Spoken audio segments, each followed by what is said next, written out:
Thank you for joining me for what I'm more or less calling my story/spoiler run through Final Fantasy VII Rebirth. This is your warning that from this point forward, this video and all of the videos in this series are full of spoilers and speculation for the complete story in Rebirth, so everything we're given in-game. It will be looking at ideas and elements from Remake as well as the original Final Fantasy VII, start to finish, so including beyond where we are in the story, the whole story start to finish of OG7. It will be incorporating ideas and plot elements from the books, On the Way to a Smile, The Kids Are All Right, Tale of Two Pasts.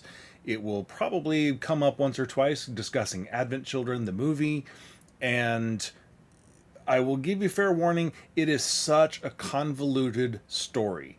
And going back through it, for how many times I've watched other people play, I've watched my play, I've recorded these videos, as many times as I've gone through it, there's always new ideas and thoughts that I have while doing stuff, so you'll see little interruptions occasionally throughout the video, like this! And those are just, during the editing process, something I forgot to mention. I came in and thought of it, and so added it in after fact. So if those are annoying, sorry, but it is what it is. So I want these to generate discussion. I want to hear your thoughts, so please join me in the comments. Tell me things that maybe I missed. If you see something you missed, let me know. If you think I'm wrong about something, please. If you think I'm going off into crazy town, if you think I'm on the right track, great, let's talk about it. Maybe discussion will raise some more ideas. Anyway, without further ado, thank you for joining me. I love this game. Hopefully you do too, so let's get into it. Well, you heard them. Time is of the essence. We need to find that terminal, ideally before they get back. Yes, sir. You stay behind and wait for them. Once they arrive, you can put that nose of yours to work. Follow our scent right to us. You gotta admit, you're the best one for the job. I will concede you have a point. Then let's get a move on.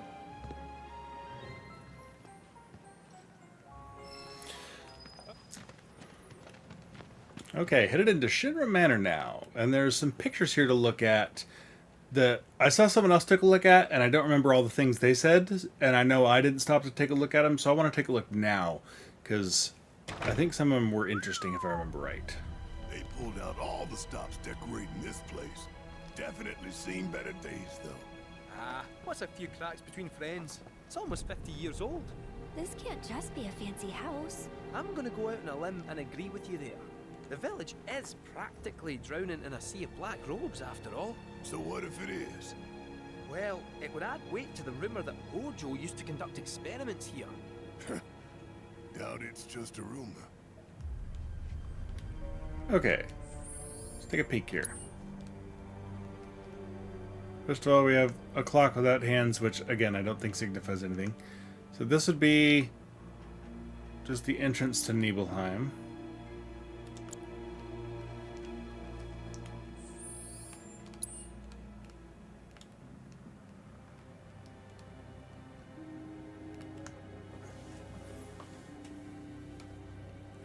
Based on the faces, that looks like it's going to be Hojo and Lucretia. And we don't get a whole lot of info about Lucretia in this game. Later on, when we come back and go down below the manor for the weeping woman sounding thing, Vincent mentions Lucretia and that she was, did whatever Hojo needed her to do, that sort of thing. And Lucretia, of course, is Sephiroth's birth mother. And I don't remember in the lore if she was... Because we know Hojo, from the lore, again, we don't know in this game, but from OG7 and stuff, we know Hojo is Sephiroth's father. And Lucretia is his mother. I honestly don't know, and I don't want to think about whether Hojo artificially inseminated Lucretia or if he did it the old-fashioned way. My imagination just shudders back from the brink of that thought, so we're going to move on. But regardless, that looks like it's those two, and up top, if I can get a look, Let's see. Can I raise?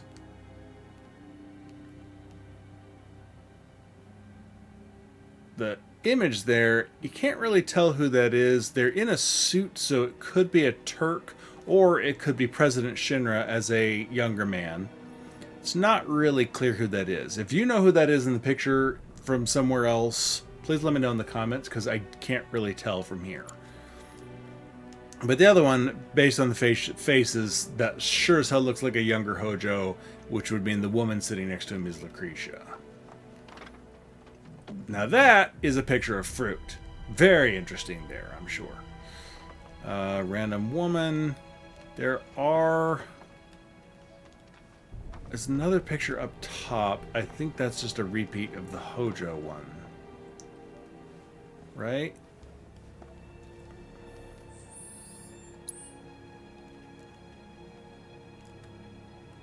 I really wish there was a better way of looking around. Can't tell what that picture over there is from here. Looks like it could be a room with a window and some pillars on it. So it could be... Can't tell if it's somewhere in this building or somewhere else. Honestly cannot tell what's in that picture back there. Now that one...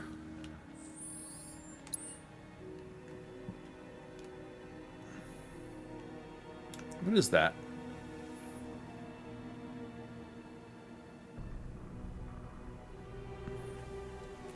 That might be Midgar.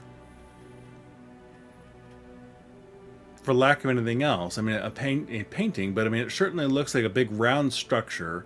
We can see 7 lumps, which could be 7 of the 8 reactors visible. Yeah, and the 8th one just, hidden by perspective for the angle we're at. I mean, that's obviously not a photograph. That would be a painting, so it could just be concept art. Not really sure. That's my best guess based on what I've got in the moment.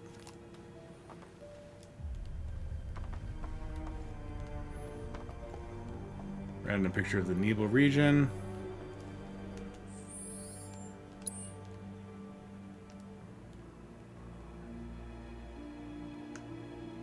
Couldn't tell. It looked like for a second there, that shadow in that bottom middle looked like it might have been a person, but I guess not.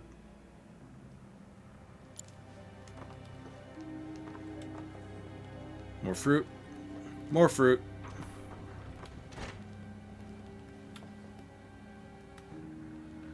Now that, I am assuming, is young President Shinra.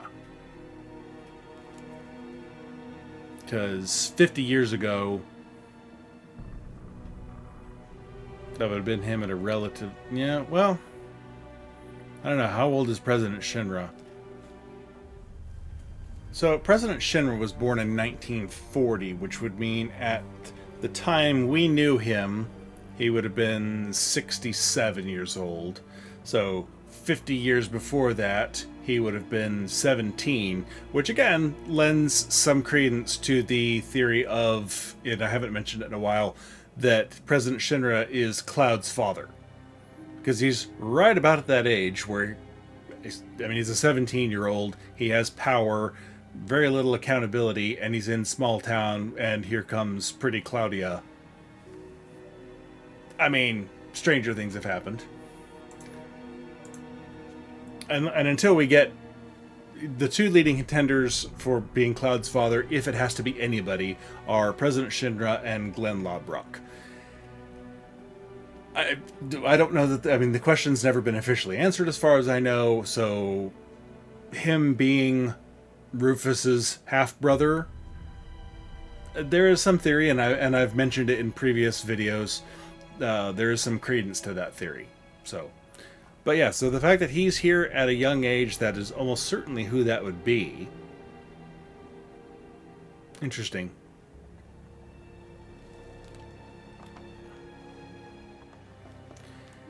And I mentioned it at the Costa del Sol scene when Aerith was giving her talk with Cloud at the sunset. I mentioned this scene coming up here. Watch her face when Hojo appears.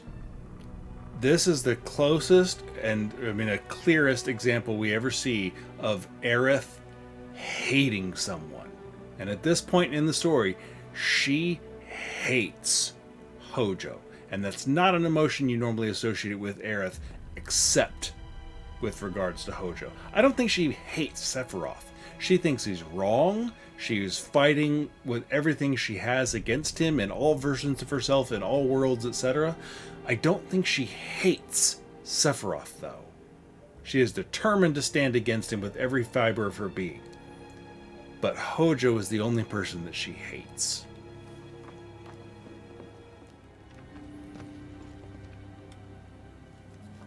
Kinda creepy. Just a bit. This a kid's clubhouse? Oh, I think it's a bit more dangerous than that. But nay bother, I'll protect you.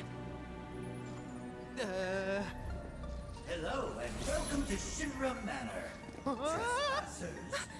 Hojo. There it is. I don't know what it is you It lasts that find long. here, but I'm But afraid you don't this ever see that facility expression hasn't on her been face. for some time. Everything of value is gone, but please feel free to poke around. Ah, it's not him, just an AI caretaker. That said, this facility has always had a place in my heart. I must insist that you leave it in the condition in which you found it. And with that in mind, I won't keep you any longer. Thank you for all standing on my trap door.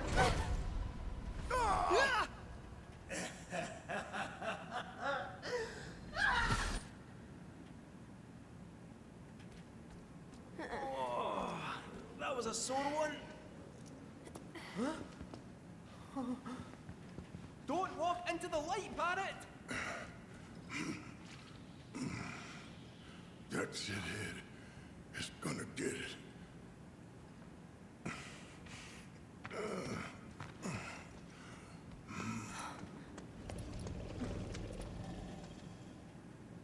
I think we're trapped in here. Like rats in a cage. No squeezing through those bars. I don't know. I honestly think Aerith might be able to squeeze through those bars. That duct, however, might just fit And the I trap. kind of think Barrett might almost be able to squeeze in that wide Right, open I'll air have you out in a duct. jiffy.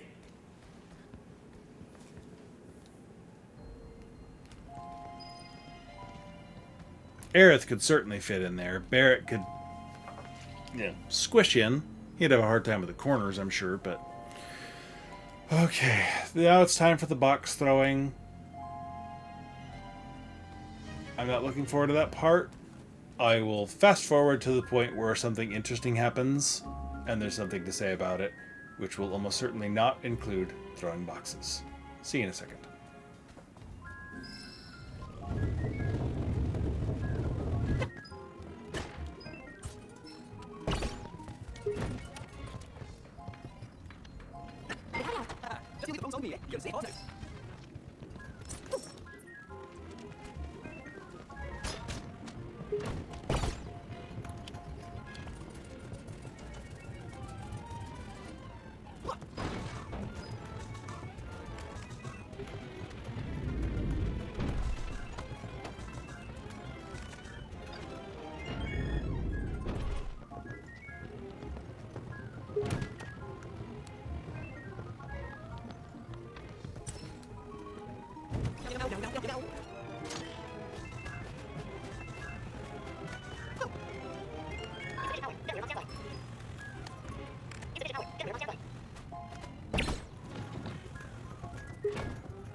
Thank you.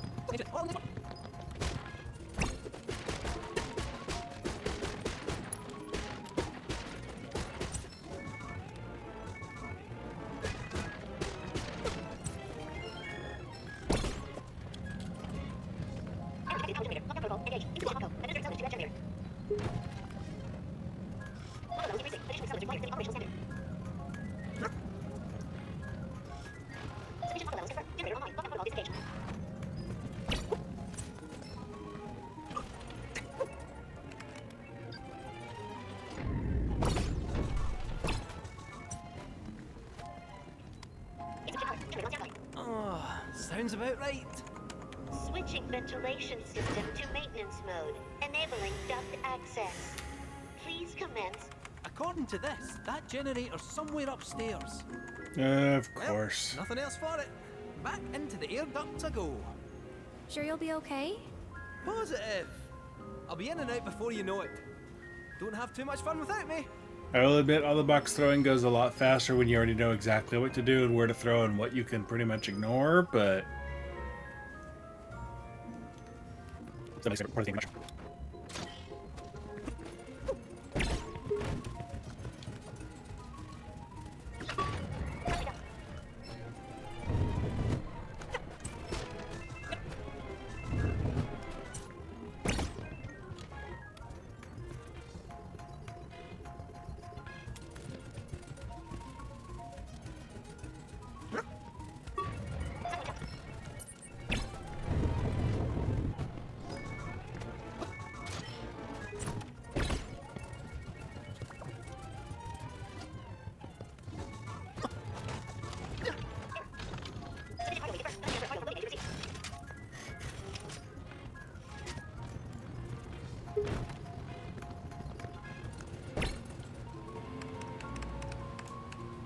And I hate this stupid thing, the yin yang that's about to appear, this solo fight.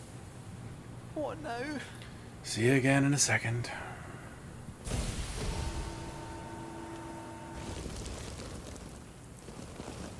Really, I'm just including this to remind you of the pain of fighting this, because I think everybody I saw had just as much problems as I did, so. Stay back! I'm warning you!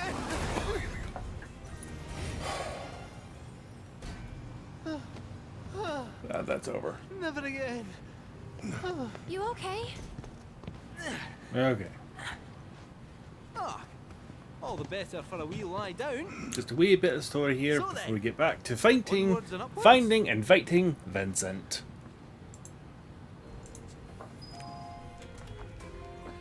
Oh, I forgot about this fight. Oh, shoot.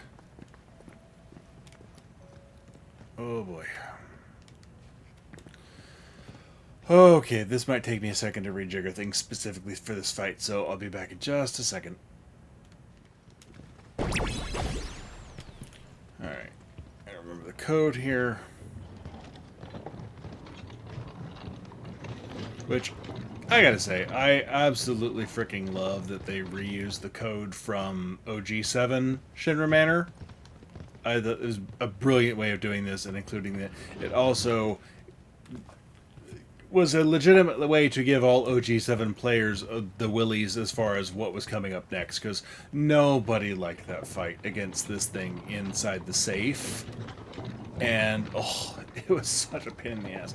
This one, much more doable fight, honestly, on regular mode. Or on dynamic, really, is what I played it through. And not nearly as hard as I was dreading, that's for sure. It was still a good fight, but... Alright, 36, 10, 59, 97. Right.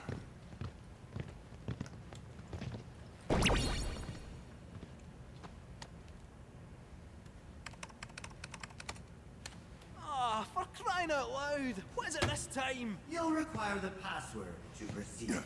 You again. Now, no need for violence. I come in peace, and to abet your escape as well. Like hell you do. Really, it's true. You're far more resilient than anticipated. And I concluded that, rather than allow you to run amok any longer, I ought to help you see yourselves out peacefully. The password is comprised of 4 two-digit numbers. I wrote them down in this very room, but where? Well then, no time to waste. 36, 10, 59, 97.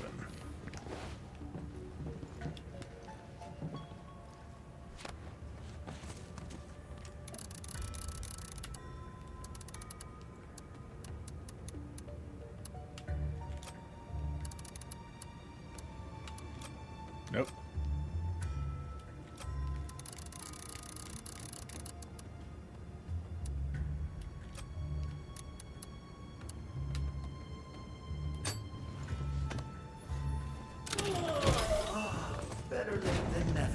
Oh, bite me, AI Hojo.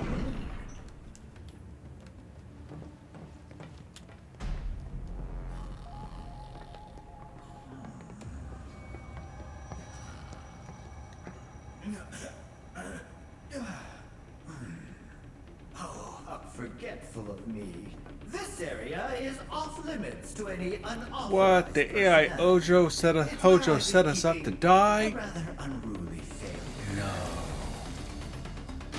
I love the design of this thing, though. They did such a great job on this one, translating it. Okay, back in a second.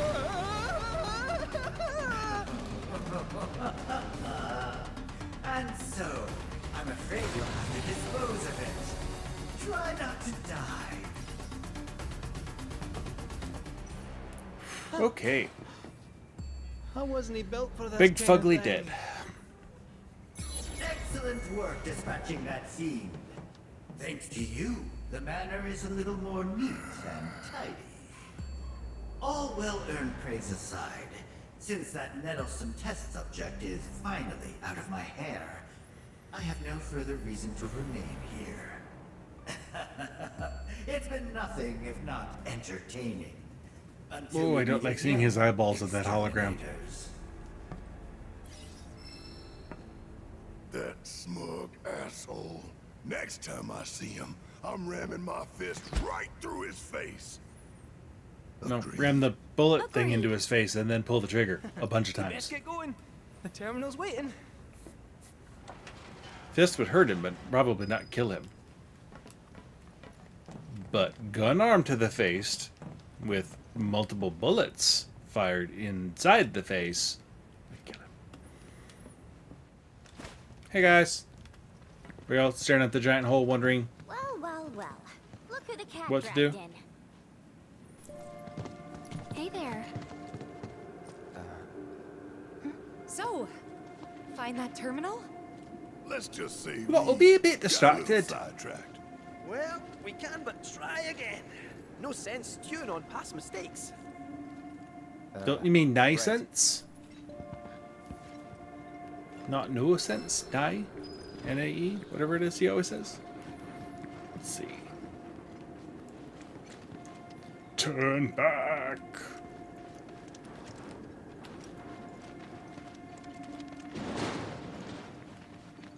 Okay, which way is it? Is this it? No, that is not it.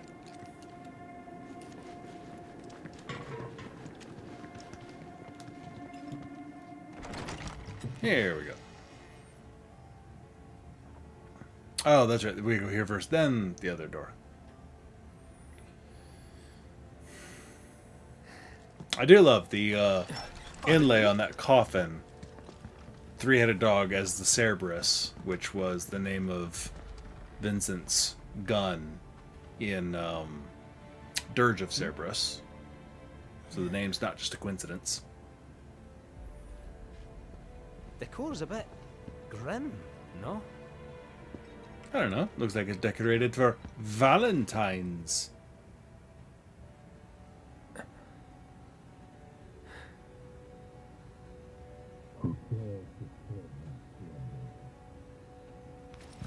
I mean, they were being pretty quiet about it, really.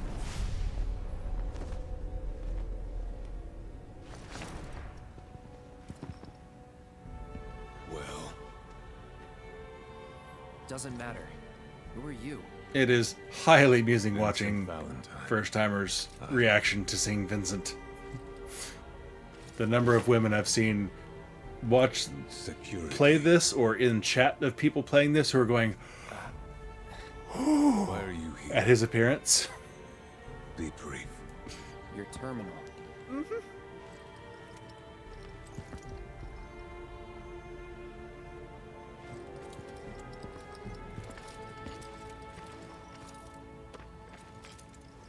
Keycard. His voice is perfect, though.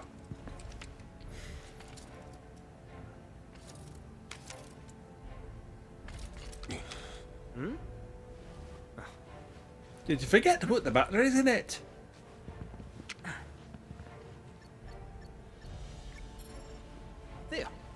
Oh.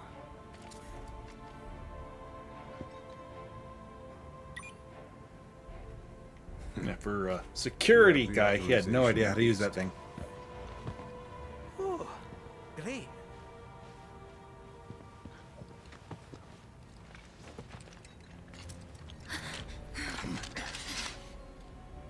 Though you're clearly not Murasaki. Explain yourself. It's a bit of a long story, and we'd love to tell you all about it. But there's something we really need to look up first. Can't go letting our foe win the information war, eh? Your foe? And who might that be? Now, I've only ever seen people choose Sephiroth here, because I think everybody I've seen play this either knew or guessed Sephiroth. And I'm going to choose one of these other ones because I'm curious what he says about it. Because if he says Sephiroth, he's like, another sin, and, you know, that I must atone for, or something to that effect. And he goes and climbs back in his coffin after giving you access. No, but not a big deal. So I want to see what happens if I choose one of the other ones. Wu Tai. Excuse me? What's that supposed to mean? Kidding. Okay. A man who many people, myself Okay, now this is what he says if you just pick Sephiroth. Sephiroth. He's insane, and he's after something so powerful, it could destroy the planet, unless we stop him. I see.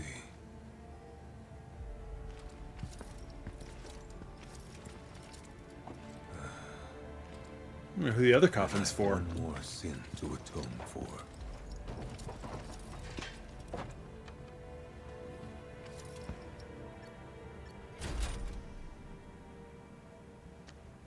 The room is unlocked. Use it as you see fit, Mr. Murasaki. How is that comfortable? Vincent clearly not claustrophobic. Don't mind if we do, I guess.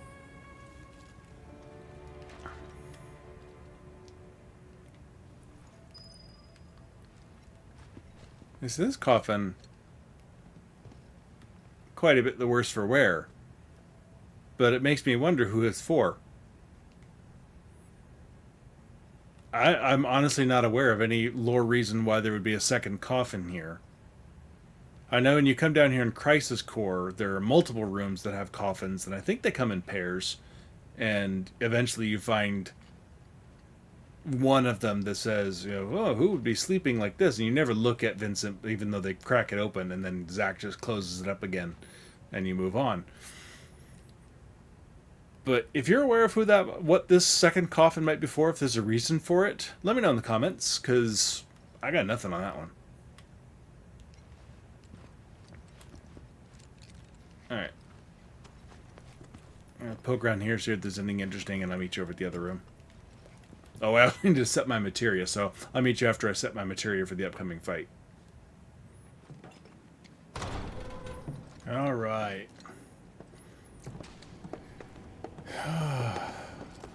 Clouds, home, away from home, away from home. Whether he remembers it or not. Oh, I forgot to poke Vincent. Still got that key card? If you go back and you talk to Vincent again in the coffin, he basically says, touch nothing but the terminal. Might you suggest a spot of recon? Which I didn't do on my first playthrough. And explains why he gets mad if we're going in the other room. I thought it was a bit of an overreaction on his part when he didn't say not to. And suddenly he comes out ready to kill you for something he didn't tell you not to do and gave you no indication you shouldn't be doing. Let's see. I don't think there's any conversations to be had. So this is the room, obviously, where Sephiroth was researching his own history. Hello? World map, you say? Alright. Well, there's the Medial area that we have not been able to see yet. Interesting. See, now this is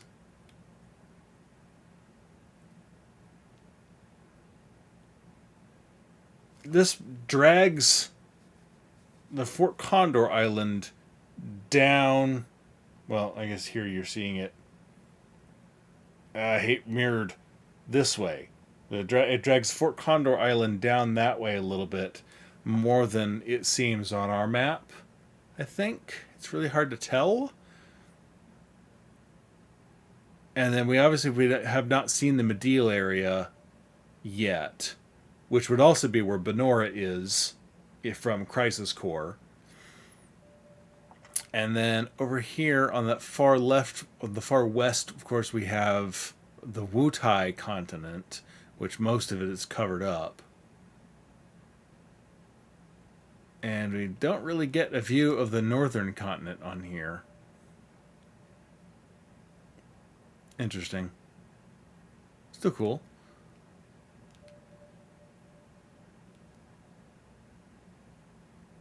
I'm looking at the pictures in the corners of the map, see if there's anything interesting on there. Just the person kneeling. I don't really see anything. Let me know if there's something here that I missed, but otherwise I don't really see anything on there worth commenting about.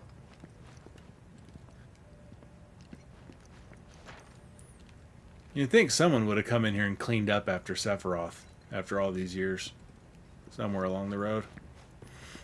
So these, of course, are the pods where Zack and Cloud were kept. I'm glad they don't give us the chance to really get a better look at them, because when you come back here in OG7 a second time, you're able to look in there and see some scratches where they were trying to communicate with each other, apparently, which suggests that Cloud had some form of consciousness still at one point while they were trapped in there, and it was only when it came time to escape, maybe, that he finally conked out, and then it was up to Zack to finish the job and get him out of there. Crisis Core, obviously, Zack just breaks out, pulls Cloud out, and goes. But in OG7, it's like, oh, we'll do it at the mealtime sort of thing, which may honestly have just been Zack writing it and scratching it, trying to Cloud, perhaps. I don't know if it's really clear who did it. But I mean, it could have just been Zack, to be honest. Oh, here we go. Now here's the pipeline of S cells. I was hoping to look around a little bit more, but apparently not. It's interesting that this is actively feeding something, Nearly there. presumably the S cells, into those tanks, even though there's not supposed to be anybody in there right now. Certainly doesn't look like it.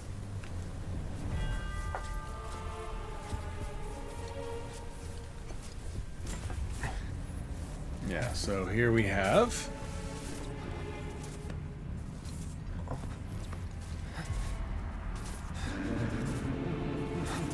Hojo's voice.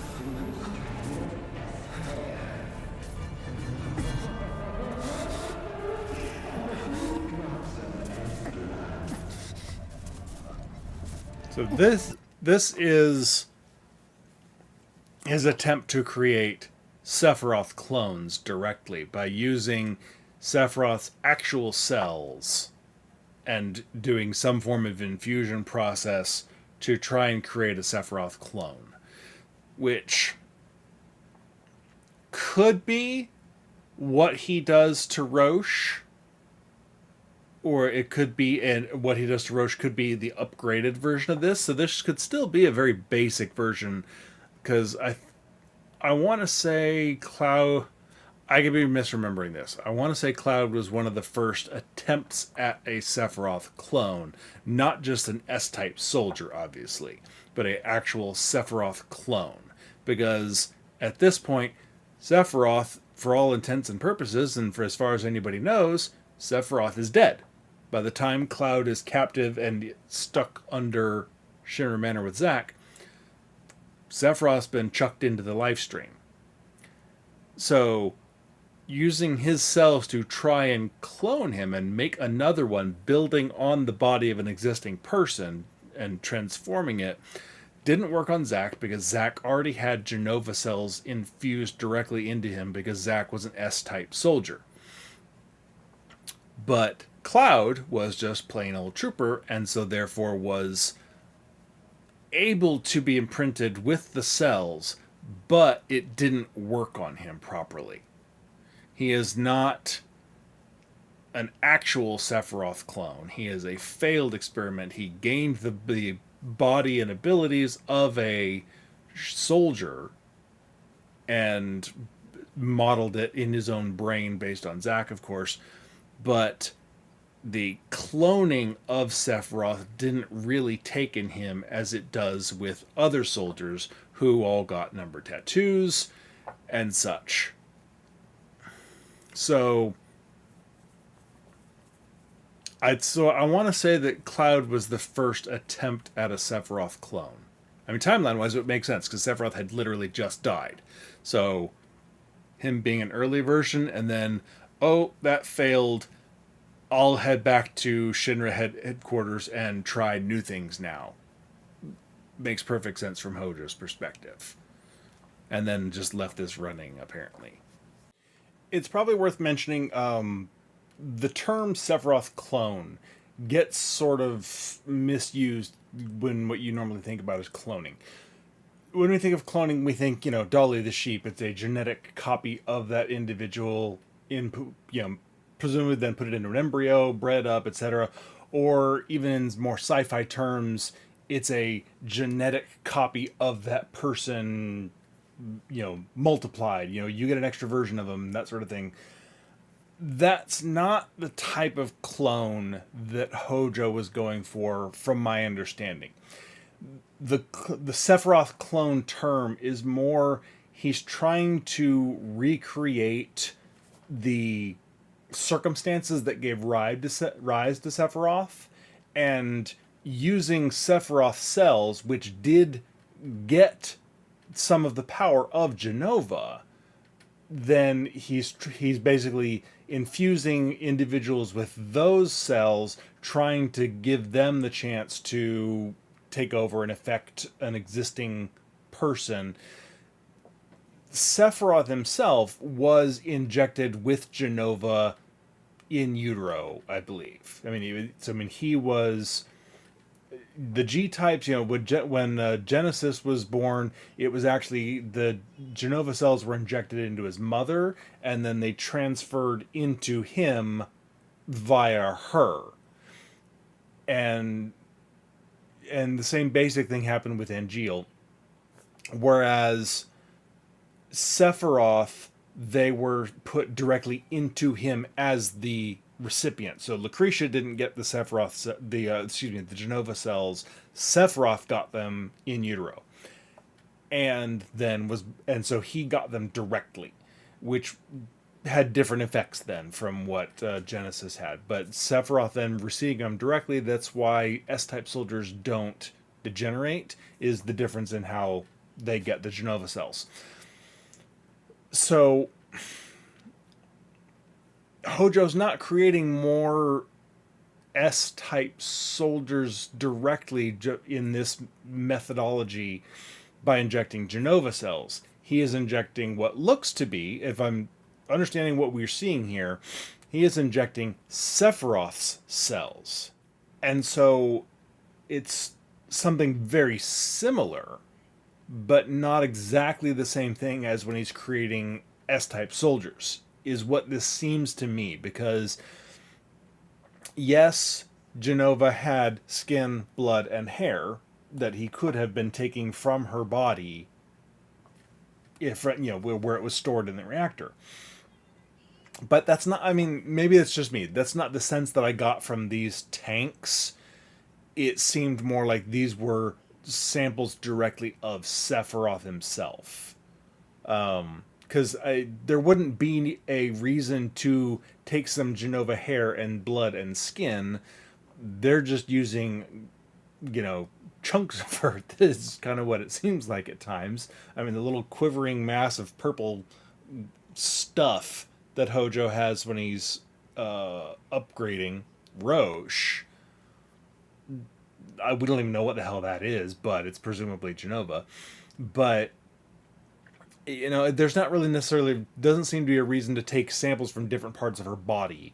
But with Sephiroth, maybe, just because he is a mixture of human and Genova DNA at that point. So maybe taking a wider variety of sampling to get into him. That's my guess in this. I think it's possible, could be interesting then as well that when we see Roshan a little bit here, I'll point out the hair. I'm just curious if it's a coincidence that the hair is one of the things that specifically starts changing on Roche.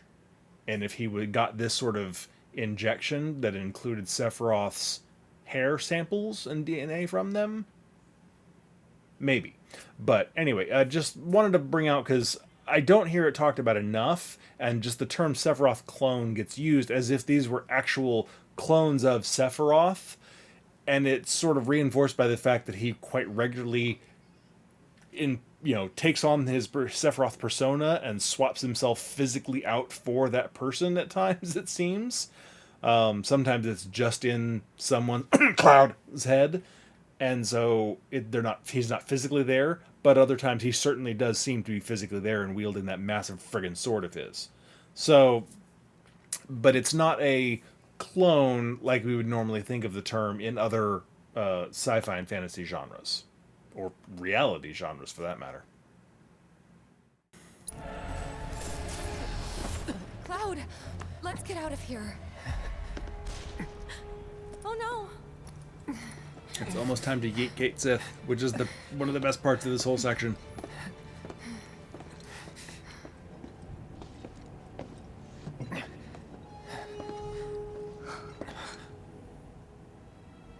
I don't recall giving you permission to go in there. Ah, it was an honest mistake. We didn't mean any. Ah!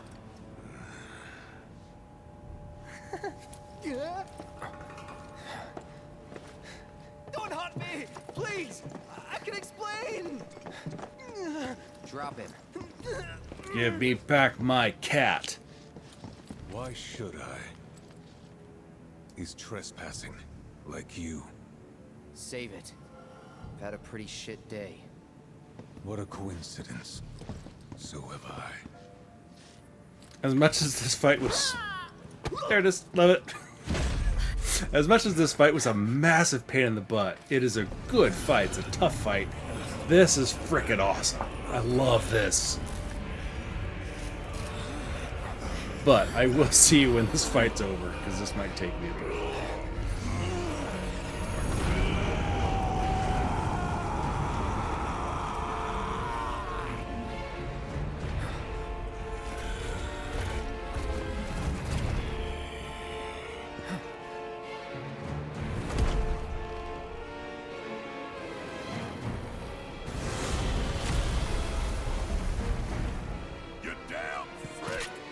Body structure wise, he's not unlike FF16 a freak, just in the way he's moving a little bit. Anyway. Come on.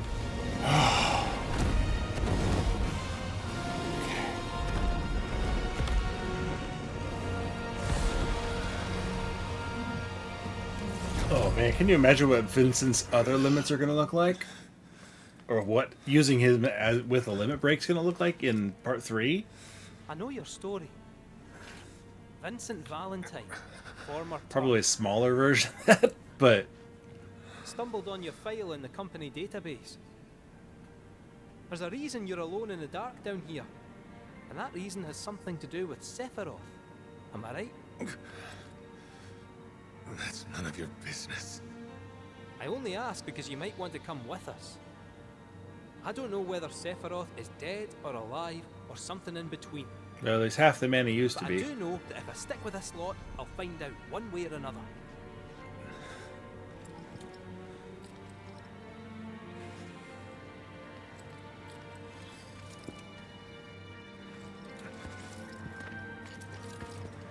Is this how you want your story to end? This is my story.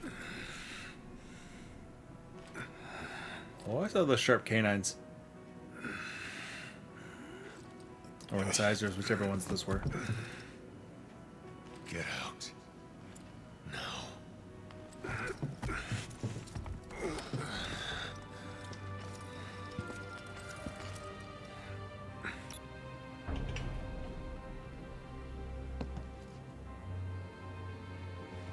That'll be our way out then. Now we know where the temple is, let's not bother the man.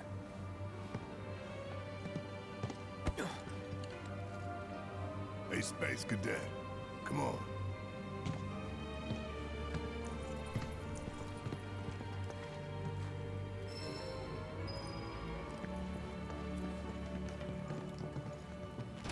Of course it's locked. Alright. Oh, which means it's about time for Roche, doesn't it?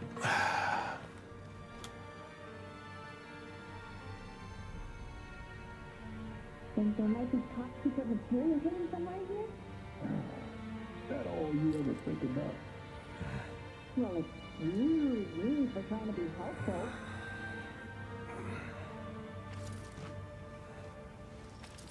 Just random, because it focused on that box for a split second when she mentioned top secret materia, and Vincent was kind of looking at it there. I doubt it, there's anything, but I'm just kind of curious, maybe. Certainly there was no on-screen indicators of something in the box, but...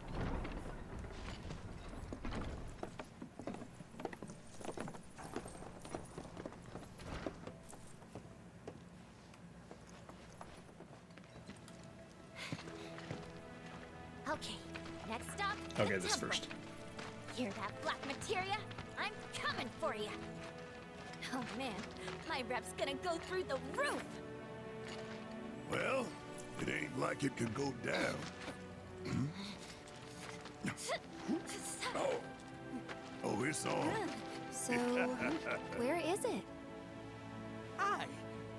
About that. What's the matter? You ain't been bluffing this whole time, have you? No, that's not it. We could go there right now if you really wanted.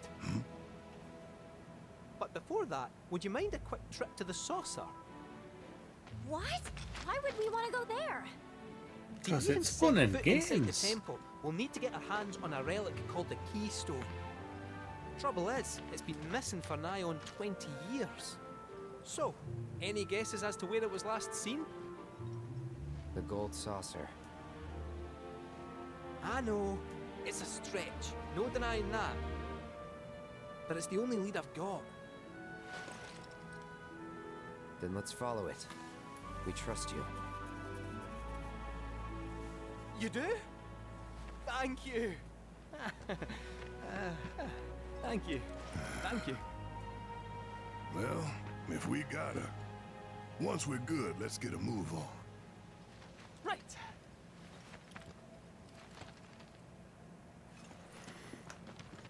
What's this?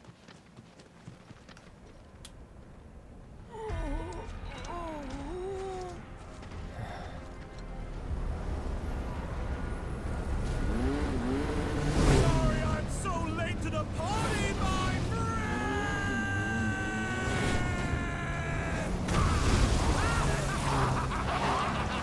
Yeah, you know it's real when Roche blows up his motorcycle.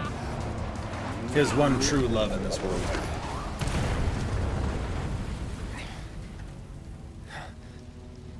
Now look at Roche's hair.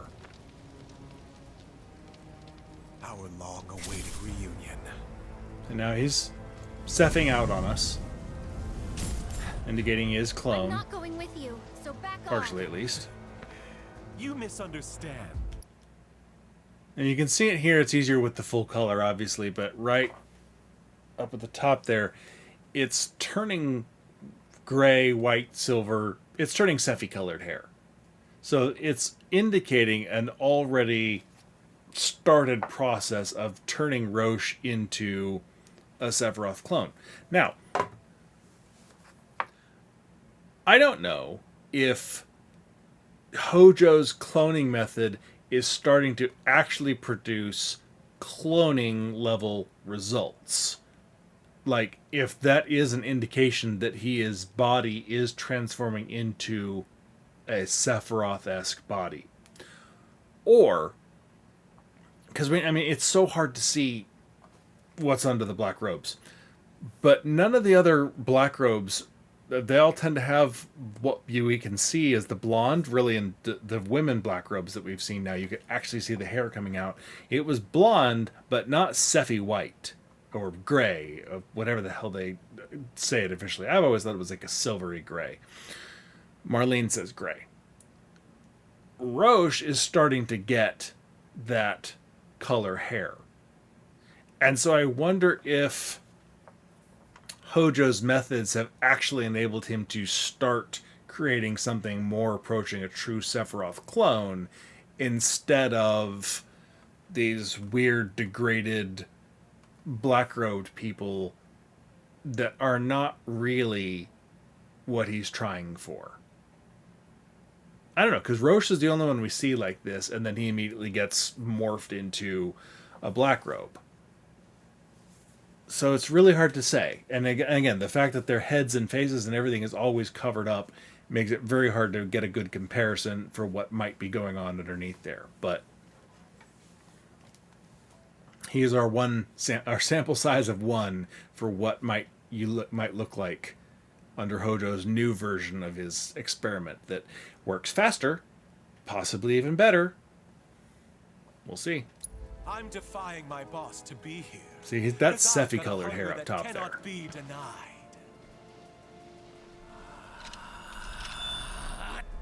We've got SC4, which best guesses so far stand for Sephiroth clone. Attempt number 4. That's all I got. All right. My desire to see you has driven me on.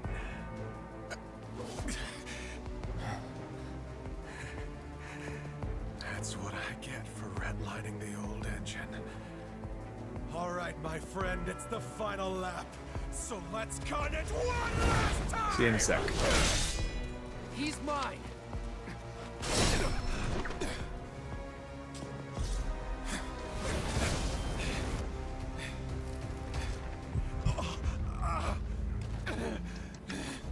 You okay?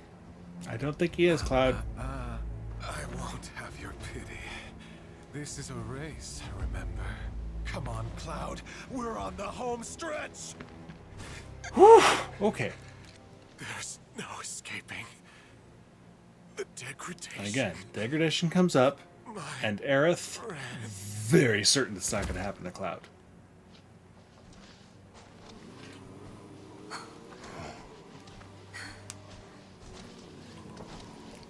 Surprised my screen isn't red tinged.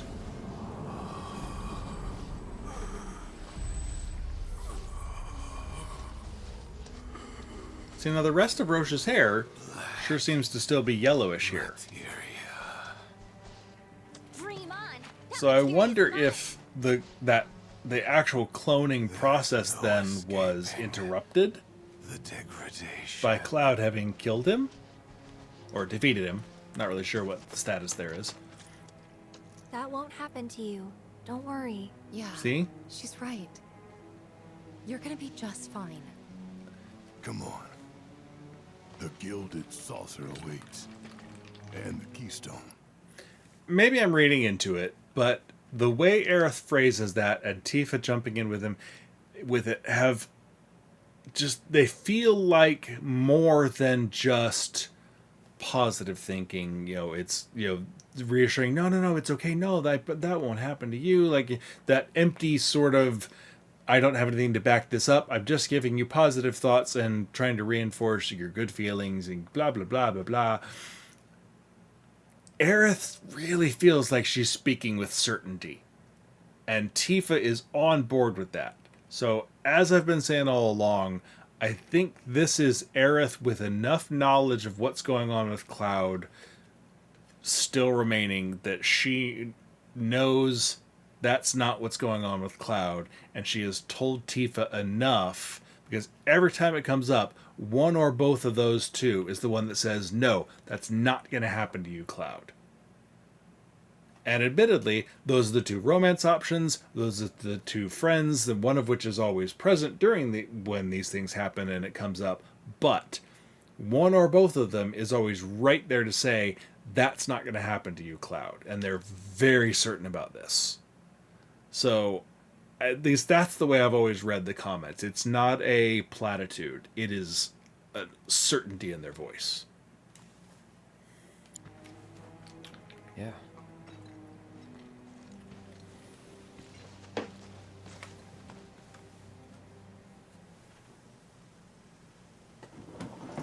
Okay, now here we get to Sarruf. Look. This, of course, is the real Midgar, not Zack World Midgar. The only time in the whole game we see real Midgar. Supporters of the Shinra Resistance Committee. And again, I'm forced to wonder if this is the real Glenn, not the version that's been screwing with Rufus. The hour is upon us, when we must rise up to confront tyranny. Mere days ago, Junon's cannon rang out. If there is a real Glenn, I think this is him. By Shinra's new president that he, like his father before him, would rule by fear. What's more, we recently learned that he had sanctioned the development of living weapons grown within the Mako reactors that I'll pay provide attention to power this part. to your homes. Alarmed, we decided to seek answers, and in accordance with the ceasefire treaty, our government sent officials to investigate. Shinra promised their full cooperation. But when our inspectors duly arrived, they were mercilessly slaughtered. The footage you are about to see was taken from inside one of the reactors.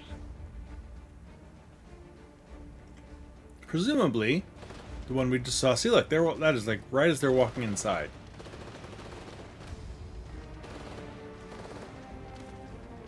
This is what Rufus Shinra calls a ceasefire. Now, the part that I find interesting about this, number one, that's not where we found the bodies. This could be a different reactor, but it's the Nibelheim reactor that was being used to create living weapons. So that would presumably be where they were. And that's where we saw the bodies, etc. It'd be weird if they did this at two different reactors. I don't even know what other reactor they'd be going to, because they're sure as hell not in Midgar. So, we know it's not Gongaga, we know it's not Corel. So, and we can't get to Fort Condor. So, I don't know what other reactor they'd be at, except Nibelheim. That's not where the bodies were.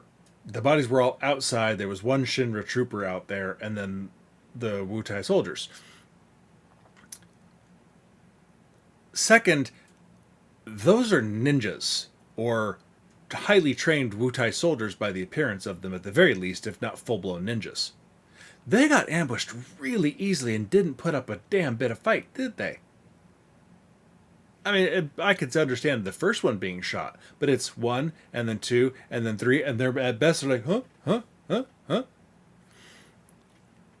And so, I kind of wonder, and this may fly against this is actually Rufus, or this is actually a real Glenn story. I don't know. I'm not sure how this works out. But I wonder if the Shinra troopers were part of the team that Heidegger mentioned going in that was ambushed by Wutai. They then took their outfits and killed some of their own people dressed in their own garb who knew they were going to die and walked in there knowing they were, and basically sacrificed themselves for the sake of getting authentic video footage, whatever. This may be going way off the deep end of what happened here. but volunteered themselves to be the ones to get shot and killed, assuming they didn't just dress up some Shinra people in their clothing. And then took this footage and killed them, and then dragged the bodies outside. Because what we have is two competing narratives. There's no reason for Heidegger to lie to Rufus. And Heidegger said this dream team was ambushed by Wutai. Here we have video footage, and we all know video footage never lies. We have video footage of Shinra ambushing Wutai. So either they happened independently and one happened before the other. There's a weird sequence of events going on there, or it's something like this where Wutai ambushed Shinra, stole their outfits, and basically created a false flag, or whatever the hell the term is, for doing it to themselves to create this narrative. I mean, this is all the proof we have right here, is that this footage and the fact that Heidegger reports to Rufus that their people were ambushed by Wutai, presumably before, you're never really sure about timeline on this sometimes, the way they present it to us. But if that's what we find out the true sequence of events is, I will not be at all surprised. If it's something else, we're going to need some more evidence to back that up, because right now that's the best explanation for the sequence of events and the info that we get. If you've got another explanation, by all means, please tell me. That's the best I've been able to come up with, is that basically Wutai did this, and it may not, and again here, it may not have been Wutai.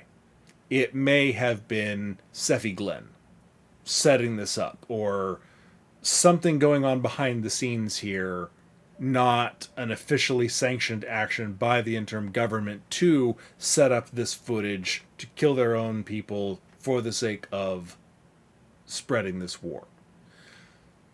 Now, we need confirmation that Rufus is Sarruf. We don't know if he had any knowledge that this was going to be happening.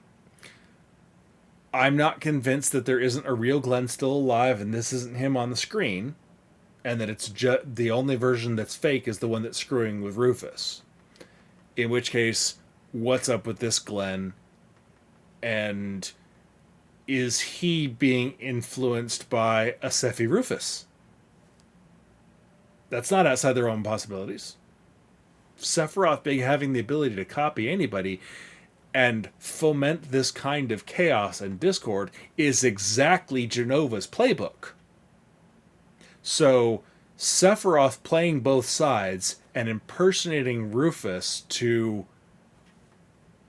or Sarruf to get Glenn all worked up on one side, and then impersonating Glenn to get Rufus worked up on the other side, that's going to be a hard gap to bridge between the two to try and work this out and figure out what the hell is going on. Because if there's a real Glenn over there, he may be conversing with Sarruf and expecting him to show up here, if for instance, at the end of this little video, but that Sarruf was actually Rufus. Or excuse me, that Sarruf was actually Sephiroth, and then doesn't show up. And then we get to the ending scene with Rufus and Glenn, Sephiroth, where he's taunting him with it. I don't know, because Rufus gives no indication that he knew this whole broadcast was going to be happening. So if it was set up by a Sephi Sarruf, that makes a certain amount of sense. Driving a wedge between and making sure that these two groups go to and stay at war with each other to further foment discord and chaos and death and black feelings and negativity across the world, which feeds Sephiroth's goals of feeding the black materia. So that's my best guess, honestly, of what I think is going on here. And we won't know until part 3. which is as maddening as it is exciting. The fact that there's this much mystery around something so central to what's going on that we still just we still got years now before we find out. So this is one of the biggest things that I'm looking forward to is unraveling and discovering what in the hell is going on with Wutai and Rufus and Glenn and that whole thing. And I've said it multiple times in these videos that I'm really looking forward to that aspect of this. Friends, we do not have our enemy's military might. Nevertheless, a righteous fury burns in each of our hearts. A fire that we may carry to Midgar. And there, together, put the city of Mako and misery to the torch. See, I'm not saying Sephiroth isn't capable of carrying off this kind of impersonation and passion, We are ready to march. but that's not how he's presented himself as Rufus so far.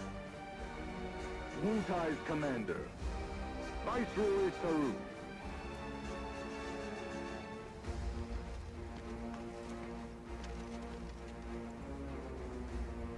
And there's not a reason to have a no-show here.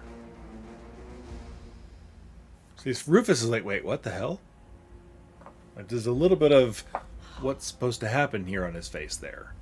Now watch the interaction between Rufus and Sung here as well. Who exactly is this Sarruf? The Invisible Man? Sung looks at Rufus. Regrettably, we have no intelligence to present at this time. So I'm honest, I think Sung Looking knows. hard enough. Look harder. Ma'am. What about that Glenn? What's his name? Because Sarruf is such an important persona in the Wutai government, I cannot believe that Sung has absolutely nothing on him. He's too good at his job. And so I think Sung knows and is holding that back, obviously, for Rufus's benefit. Because the Turks are really tight with Rufus. He basically saved them from uselessness, oblivion, possibly death. I forget exactly, because it's all like it's prequel game stuff that I haven't played, and I've only read little bits about it here and there. But they are intensely loyal to Rufus. More so than to his father. So, I mean, it's not just oh, you're the president now, okay, fine. Like, as soon as President Shinra died, they were off and making sure they got Rufus in to take over things. So, they are very loyal to Rufus. Glenn Lodbrok, ma'am. Ex-soldier, P0 class, a prototype. 15 years ago, he was sent to Rador on a geological survey, which ended in failure and led to his defection.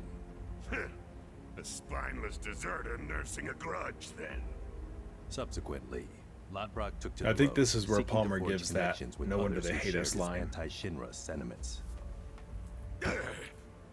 If you mean Avalanche, they're dead and buried. I'm afraid I do not, sir. The fall of the Republic triggered a spate of uprisings in the surrounding regions. We suspect the SRC is largely comprised of forces who were defeated during the unrest. Well, who could blame them? They fought against the Republic in the name of freedom. They fought against But when Juno. the smoke finally cleared, they found themselves under the heel of a new oppressor. Why, I'd be more surprised if they didn't hate us. Now, there might be some real-world parallels here. I don't know. High school world history was a long friggin' time ago. So there might be some actual real-world things that they're trying to draw a comparison with in this setup. If not, I mean, it still makes a perfectly plausible scenario to set up. And presumably they may have been fighting with Shinra against the Republic. They're not really clear on that point here, or whether they were just, Junon may have been fighting a war on two fronts, or they could have actively been working together. I don't know.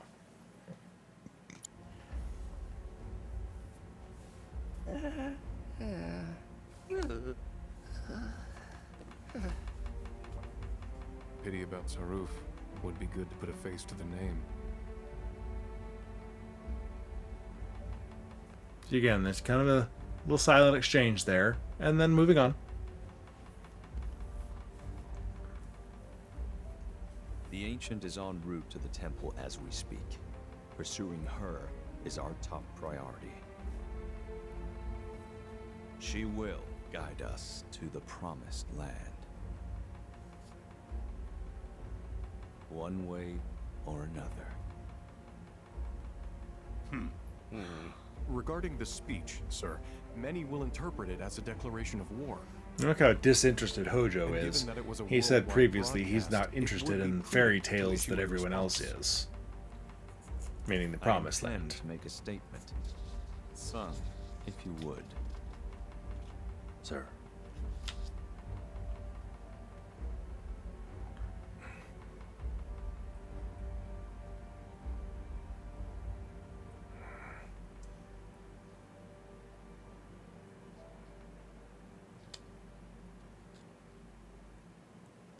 Makes me wonder what Reeves' impression of Sarruf is, hearing Yuffie talk about him on one side and then seeing it from Shinra's side on the other.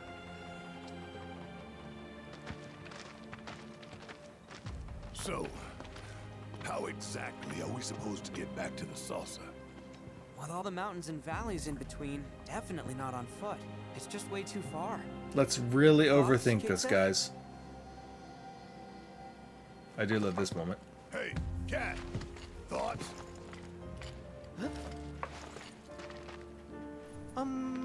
Well, you see... Which is basically the teacher asking, what is the answer to this math question, to the kid who was just spacing out, and they're like,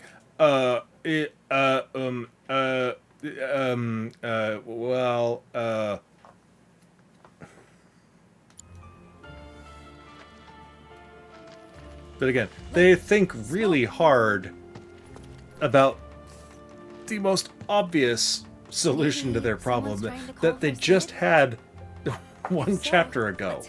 Gosh, how are we going to get from Cosmo Canyon to Nibelheim? Well, we can't go by land.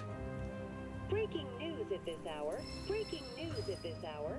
In response to last night's illegal broadcast. All right, here we go. There's nothing here, you know. Hey, don't interrupt the radio. In it, the president denounced the SRC's claims as baseless propaganda and dismissed their alleged Mako reactor footage as a digital fabrication. The company has launched an investigation into the individual who delivered the address, as well as the nature of the organization he claims to represent. Both of which are actually, it is a distinct possibility that it was a digital fabrication.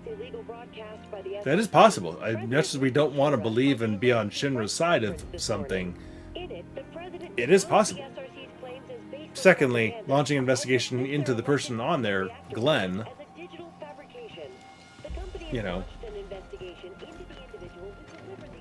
it's a little, you never know. I'm not sure what to say about that, honestly.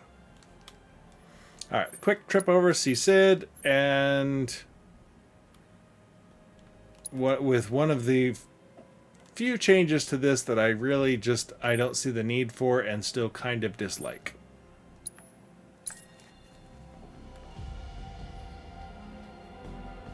In response to last night's illegal broadcast by the SRC, President Rufus Shinra held an emergency press conference this Hey! In it, the president Stood up? Nope. Waiting on you folks. Something I wanted to ask.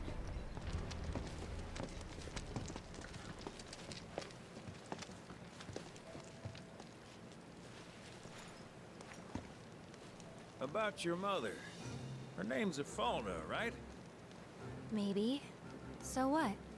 That sounds like a yes to me. I called it the second I saw you. Boy, I just waited a couple of plane trips to mention it. Tell me, how's she doing? Good? No. She's dead.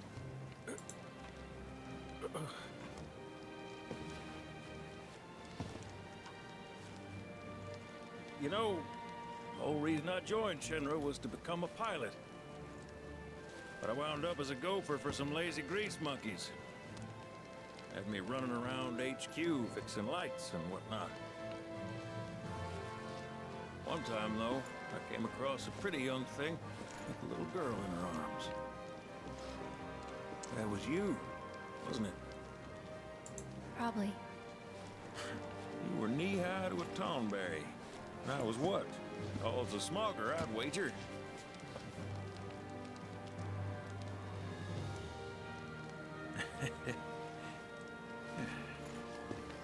But damn. No longer with us. So Cid is about 10 years older than Aerith. He was born in 1975. She was born in 1985. So, you know, she was, 3 to 5 years old, because it was, 1992, if I remember right? 1992 was the escape. So Aerith was a maximum of 7 years old when he would have seen her, which would have put Cid at 17 at that point. So it's like I just find it weird that he sounded kind of like he had a little bit of a crush on, some sort of interaction with Afalna. Not so sure about that, how I feel about that, except that I, in general, don't think it's necessary. It's a reason to tie him to the group and why he might be willing to go slightly above and beyond to help. I get that. I don't know that it's really necessary. But anyway. That's a crying shame. Truly. Hey, Missy. It's Aerith. Aerith, is there anything I can do for you? I want to help. What? Why? Grab a big damn spear and join the party, buddy. Flying us around will be more than plenty. Thanks. Then again, if you're just dying to help, you could take us to the saucer for free. Free? It's fine, we'll pay. No, it's on me. When you want to head to the saucer, just give me a holler.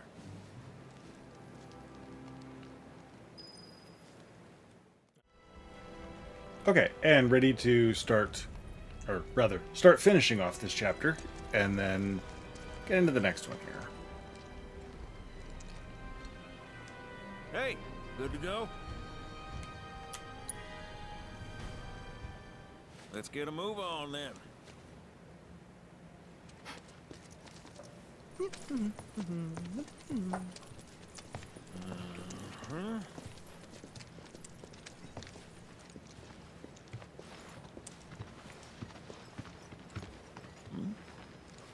An 8? This is Final Fantasy VII. We can't have 8 people.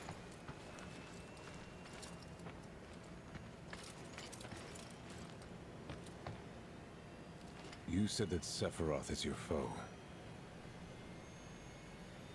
I have a history with him. Unfinished business. He bothering you? Want me to give him the boot? Try to screw us over, and you're a dead man.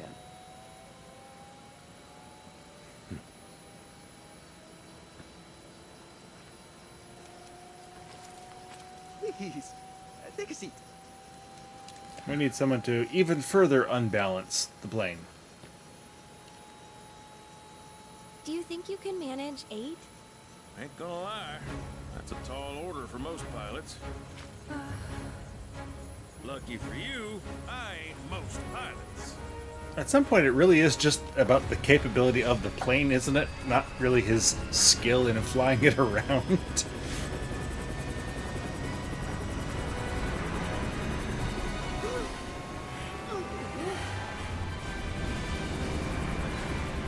Alright, so I want to take another look at the...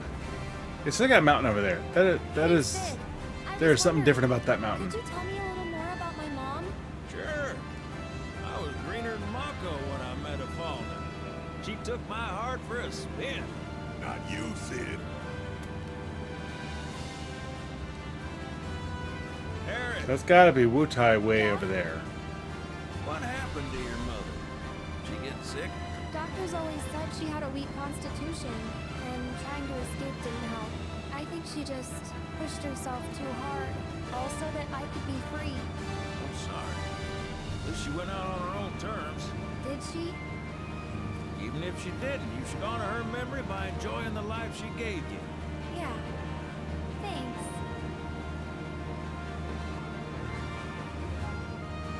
Really, I really can't wait until we have free, theoretically free air travel, and I can kind of see what some of the land features look like on my own instead of being limited to just these little bits. Celebrating. Ever. Exactly. This will affect everyone, for the worse. It's like when Sephiroth shows up. Nobody wins. Interesting gradations in the rock pattern over there.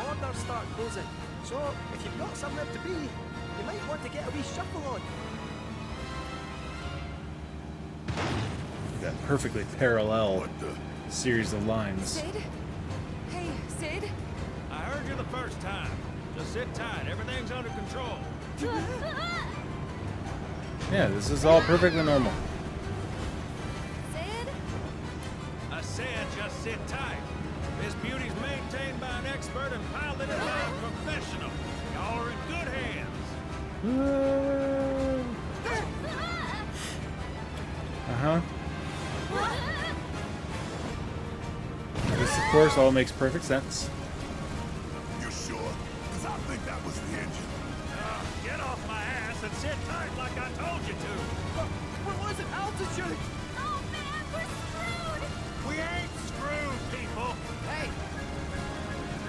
We gotta just get far enough so we can get past the block in the river that prevents us from going back west.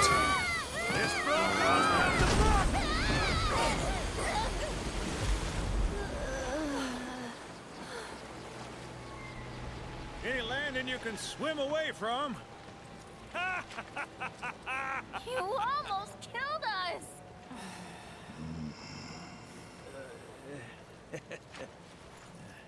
I have to say, I am impressed by the fact that Sid's tiny Bronco is watertight.